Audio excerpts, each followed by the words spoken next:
Я же сплю всего 5 часов. И ничего. Знакомое чувство. Гордимся своей способностью спать мало. Считаем это признаком силы и продуктивности. Вот выработаю свой проект, досмотрю сериал, закончу отчет, а потом отосплюсь в выходные. Мы относимся ко сну как к опции, как к чему-то необязательному, что можно отложить на потом.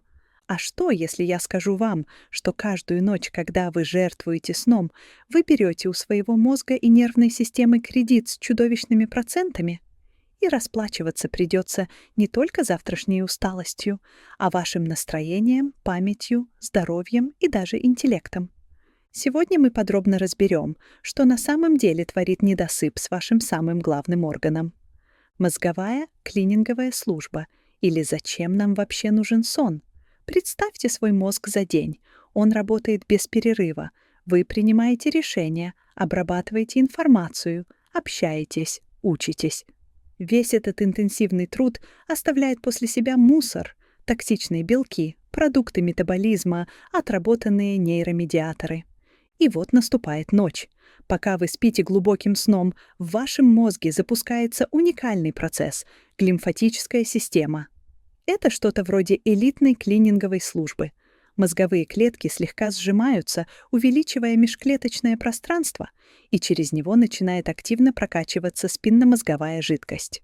Она вымывает весь накопившийся за день мусор, в том числе и опасные бета-амилоидные белки, которые связывают с развитием болезни Альцгеймера.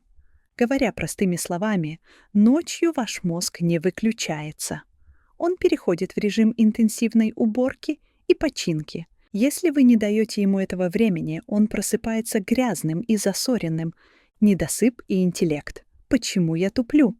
Вы наверняка замечали, что после бессонной ночи сложно сосредоточиться. Мысли путаются, а новая информация в одно ухо влетает, в другое вылетает. Это не просто ощущение. Вот что происходит на физиологическом уровне: отключение префронтальной коры. Эта часть мозга — главный исполнитель. Она отвечает за логику, принятие решений, контроль импульсов и концентрацию. При недосыпе ее активность резко падает. Пример. Вы идете в супермаркет с четким списком, но покупаете кучу ненужного, потому что не можете противостоять импульсу. Или на работе не можете выбрать, за какую задачу взяться в первую очередь, и в итоге просто листаете ленту соцсетей. Сбой в центре памяти, гиппокампе. Гиппокамп — это временное хранилище воспоминаний. Днем он собирает информацию, а ночью, во время фазы быстрого сна, эта информация переписывается в долговременную память. На жесткий диск, коры больших полушарий. Что происходит при недосыпе? Гиппокамп перестает нормально работать. Новая информация просто не записывается. Вы читаете один и тот же абзац 3 раза, но не можете понять его смысл. Встречаете старого знакомого, но не можете вспомнить его имя. Это не плохая память, это физическая неспособность мозга ее сформировать. Вот пример исторического эксперимента об отказе от сна. В 1965 году 17-летний школьник Рэнди Гарднер поставил мировой рекорд, бодрствуя 11 дней. Уже на 4-й день у него начались галлюцинации, паранойя. Ему казалось, что уличный знак — это человек, серьезные провалы в памяти и неспособность решать простейшие логические задачи. К счастью, он полностью восстановился после нескольких ночей полноценного сна, но эксперимент наглядно показал, к чему ведет длительный отказ от сна. Недосып и эмоции. Почему я срываюсь на близких? Помните, как вы раздражались из-за мелочи вроде разбросанных носков после плохого сна? Виной всему миндалевидное тело, амигдала. Это наша тревожная кнопка, центр страха и агрессии. В норме префронтальная кора, наш взрослый рациональный контроль, держит амигдалу в узде. Но при недосыпе связь между ними ослабевает. Миндалевидное тело выходит из-под контроля и начинает реагировать на все в 2-3 раза сильнее. Простыми словами, мозг в состоянии недосыпа похож на автомобиль с отказавшими тормозами и гиперчувствительным газом. Любая мелкая неприятность вызывает бурную эмоциональную реакцию — гнев, панику, слезы. Например, Вместо того, чтобы спокойно попросить ребенка не шуметь, вы на него кричите.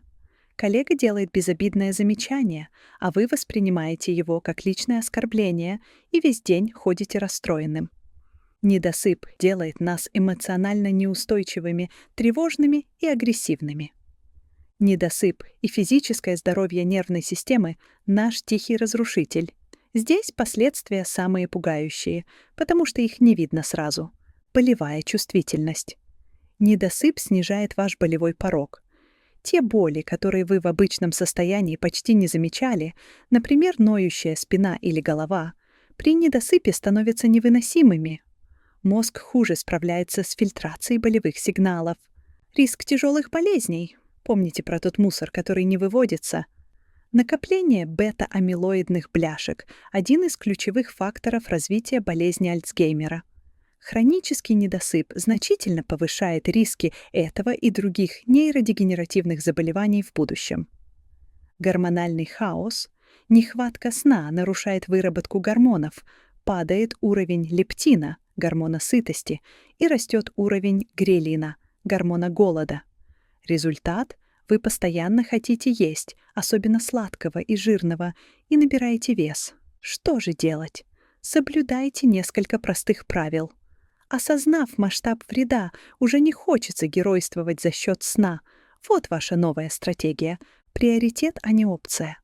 Сон — это не то, что остается, когда все дела сделаны. Это базовая потребность, как еда и вода. Планируйте его в своем расписании. Стабильность — ключ. Старайтесь ложиться и вставать в одно и то же время, даже в выходные. Это помогает настроить ваши внутренние биологические часы. Ритуал для отхода ко сну. За час до сна приглушенный свет, никаких экранов. Синий свет подавляет мелатонин, гормон сна. Теплый душ, книга, медитация. Дайте мозгу сигнал, что пора выключаться. Не 8 часов любой ценой, а качество. 6-7 часов качественного, непрерывного сна в темной и прохладной комнате лучше, чем 9 часов с постоянными пробуждениями. Инвестируя в свой сон, вы инвестируете в ясность ума, стабильность эмоций, крепкую память и здоровое будущее своего мозга. Это самое простое и самое мощное лекарство, которое у вас есть. Не лишайте себя его. Выключайте свет и спите на здоровье. И ваш мозг скажет вам за это спасибо.